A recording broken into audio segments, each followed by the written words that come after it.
ये जैसे होता है सड़ रजाई, हम रजाई नहीं बेचता कर पाते हैं तो ये नहीं कहती मेरे पास रजाई नहीं है। हर पीड़ा सहन करिए, हर चीज़ सहन करते, कभी किसी की शिकायत नहीं करते। यहाँ से पक के यहाँ को कुचलने की कोशिश पहले भी कर रहे थे। आज फिर जब पीसीसी चीफ प्रदेश मुखिया है वो ये हरकत कर रहा तो कैसे बर्दाश्त कर ले। करो आप कुछ करो तब काम होगा, क्योंकि उनको पता हम सड़क पे जाएंगे तो लाठी चार्ज होगा और फिर कहेंगे बेरोजगार वहाँ सड़कों पे निकल के, जिसके दिन की सिविल लाइन्स पे कूच करो और कुचलने की कोशिश कर रहे थे। पुलिस प्रशासन ने हमें 1-2 दिन पहले थोड़ी बहुत कुचा, उसके बाद पुलिस प्रशासन ने हमें कोऑपरेट किया, हमें कुचलने की कोशिश नहीं की, क्योंकि ये स्थान हम हमारे लोगों को भड़काने की कोशिश कर रहे हैं। वो तो हमारे जो लड़के तो हमसे जुड़े हुए थे, उन्होंने स्पीकर ऑन किया तो उन्होंने खुद ने कहा कि कैसे भी इनके 4 आदमियों को बुला लो और इस आंदोलन को विफल कर दो। इनको कुचलने की कोशिश नहीं करे। हम कौन सी गलत मांग करे? हम जो कमेटी बनाई 2013 के एनएमजी ने पंचायत राज आयुर्वेंद्र सिंह भर्ती, ये जो 12 वाली है 2012 जो लंबी तौर पर नहीं भर्तियाँ, सिस्टम में सुधार करने की मांग कर रहे हैं। पेपर लीक हो जाते हैं, कभी परीक्षा का कैलेंडर जारी नहीं होता, लोग इंतजार करते हैं कि हमारी परीक्षा कब होगी, परिणाम कब आएगा।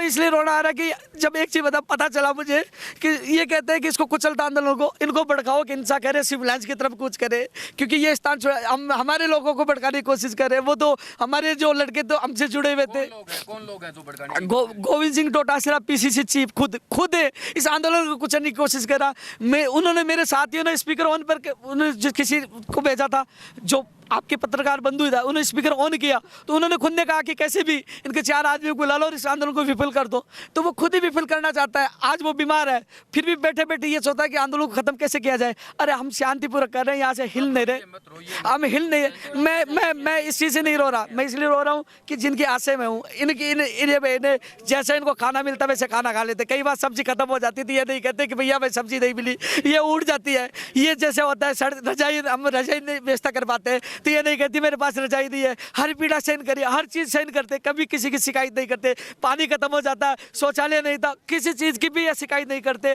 हर चीज़ का सामना करती है, हर चीज़ का। और इस आंदोलन को सफल बनाने में इनका अहम योगदान है। शांतिपूर्वक ये बैठी हुई है और फिर उसके बावजूद ये कुचलने की कोशिश कर रहे हैं। मैं मुख्यमंत्री जी से निवेदन करना चाहूँगा कि हमें आप पर पूरा विश्वास था, हमें आपकी खिलाफत तक नहीं की, हम शांतिपूर्वक बैठे हुए थे। लेकिन जिस प्रकार ये जो बातें निकल, कल भी 10 लड़के आ गए, पुलिस प्रशासन को हमने अवगत कराया तो वो यहाँ से भग गए।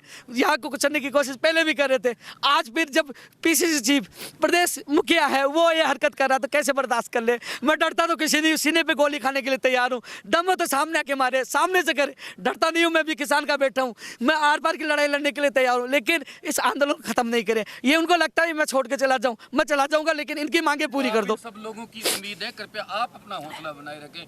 आप रोएंगे तो बहुत से लोगों का हौसला एक सवाल रहेगा, कल यहाँ पर डीएसओ भी पहुंचे थे, एडीएम भी पहुंचे, तो कुछ वार्ता में कुछ मैं ये तो कह रहा हूँ कि कल फाइनल हो गया था। अमित शाम को मेरी बात हुई थी, उन्होंने कहा कि लगभग सहमति बन गई, हम लिखित में दे देंगे। लेकिन आज पूरे दिन भर इंतजार करते रहे। हमें बाद में समझ में आया कि ये षड्यंत्र कर रहे या हमारे लोगों को उकसा के सिविल लाइन्स की तरफ कूच कराने की कोशिश करी। यहाँ बैठे बैठे क्या करो, आप कूच करो तब काम होगा, क्योंकि उनको पता हम सड़क पे जाएंगे तो लाठी चार्ज होगा और फिर कहेंगे बेरोजगार वहाँ सड़कों पर निकल के, और कोशिश करें कि इनमें से 4 आदमियों को ले आओ और बोले कि अब समझौता कर लो आके। तो हमारे लोगों को तोड़ने की, उकसाने की कोशिश कर रहे थे। इसलिए आज कुछ नहीं हुआ, क्योंकि कल हमें कह दिया गया था कि वार्ता में सहमति बन गई थी कि ये हो जाएगा। मुझसे लिखित में यहाँ लेके गए थे और वो कह रहे लिखित में दे देंगे। लेकिन जब आज सुबह से शाम तक कुछ नहीं हुआ और शाम को ये घटना निकल के आई तो पता लगा कि वास्तव में ये षड्यंत्र है। तब मुझे लगा कि आज अभी तक क्यों नहीं आए, तो ये एक षड्यंत्र था इस आंदोलन को समाप्त करने के लिए। लेकिन एक चीज़ बता रहा हूँ, मैं पुनः बता रहा हूँ, क्योंकि जो राकेश टिकैत और किसी से जोड़कर न देखे, क्योंकि उसमें पुलिस प्रशासन चारों तरफ से घेर लिया था या उनके कार्यकर्ता आ गए थे, तब वो रोया था। मैं इसलिए नहीं रोया, मैं डरता तो किसी से भी नहीं, लेकिन मेरे इस छोटे छोटे बच्चों को, बहनों को और इन सबको जो पीपी किट में कोरोना वायरस है, जो ये पीपी किट पहन के पूरी गर्मी में आप बैठे रहते, हवा तक नहीं लगती, तो टेंट भी नहीं है, तो उनको हटाने की कोशिश कर रहे थे। हम लोगों को मुकदमा दर्ज करवाने की कोशिश कर रहे थे कि सिविल लाइन्स पे कूच करो और कुचलने की कोशिश कर रहे थे। पुलिस प्रशासन ने हमें 1-2 दिन पहले थोड़ी बहुत कुचा, उसके बाद पुलिस प्रशासन ने हमें कोऑपरेट किया, हमें कुचलने की कोशिश नहीं की। मेरा पुलिस प्रशासन में कोई आरोप नहीं है, तो वो राकेश टिकैत का अलग, हमारा अलग मामला है। इसलिए आज मुझे रोना आ गया कि जब मैं देखता हूँ उनकी जब एम्बुलेंस इनको लेके जाती है, अरे यार किसी की बेटी कोई बेच सकता है अपनी बेटी को, वो आज मेरे पे विश्वास है, अपने बेटी को अपने बच्चों को बेच के, उनको पूरा विश्वास, मैं अभिभावक बन के रात को यहाँ रहता हूँ, दिन में यहाँ रहता हूँ, हर चीज़ की व्यवस्था करता हूँ। जब वो हॉस्पिटल में जाती है, उनको वो बेहोश हो जाते हैं, तब दिल रोता है, इसलिए रोना आता है। इसलिए हाथ जोड़ के मैं ये कहूँगा, आप मैं चला जाऊँ लेकिन इनकी मांगे पूरी कर दो, लेकिन किसी के साथ इनको उठाने की कोशिश न करें। क्या उपेंद्र जी, ये जो एक बेरोजगारों का जो बड़ा वोट बैंक था उस, और आपने घोषणा की है कि जो 4 उपचुनाव है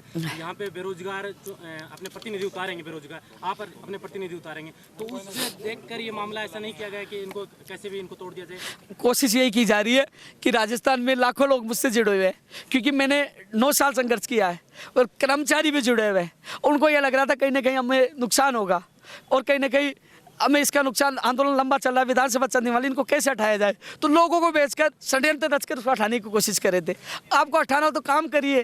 और ये इसके अलावा इनकी ये भी शर्त होती है कि उपेंद्र यादव नीजिए, तो मैं 1000 रुपये का स्टाम्प पे लिख के देना चाहता हूँ, मेरे इनकी बेरोजगारों की मांगे पूरी कर दूँ। मैं जयपुर में शकल नहीं दिखाऊंगा और ये भी कहे कि उपेंद्र यादव को इतने साल तक जेल में डाला जाता है, तो मैं साइन करके खुद जेल में चला जाऊंगा। मुझे मतलब है मेरे बेरोजगार, मैंने कभी राजनीति नहीं की। पिछली सरकार थी, संघर्ष किया, ये सरकार थी, मैंने संघर्ष किया, मैंने केवल युवाओं के लिए संघर्ष किया, लटकाया, जेल गया, व्यक्तिगत दुश्मनी ली, लेकिन मैं कभी पीछे नहीं हटा, आज भी पीछे नहीं हटूंगा। यहाँ से जाऊंगा, चाहे मेरी जान चली जाए, मेरी अर्थी चली जाए, मैं यहाँ से नहीं हटूंगा। आगे की रणनीति क्या रहेगी अब?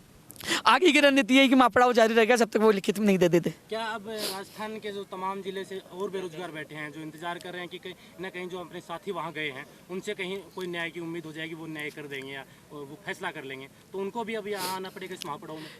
देखो, मैंने हमेशा, चाहे गोविंद सिंह डोटासरा जी पे जब फर्स्ट ग्रेड को लेकर आरोप लगे, पेपरों को लेकर, तो मैंने कभी भी, मैंने कहा मेरे सुनने में, मैंने कभी भी ओछी राजनीति नहीं की।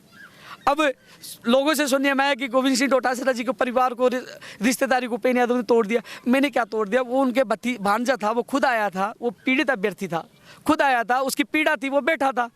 अब वो उसका आरोप भी मेरे पे लगे, तो मैं कोई राजनीति नहीं कर रहा हूँ। उसकी पीड़ा सुननी चाहिए थी आपकी, और भी लोग बैठे हुए।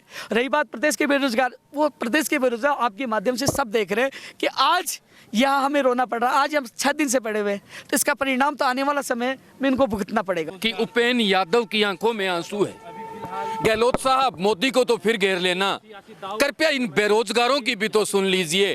पैदल मार्च आप लोगों ने निकाल लिया, लेकिन क्या हुआ? एक तरफ पटवारी बैठे हैं जो रोजगार होते हुए भी सड़कों पर है, और एक तरफ ये लोग हैं जो बेरोजगार हैं। इन लोगों के आंसू है।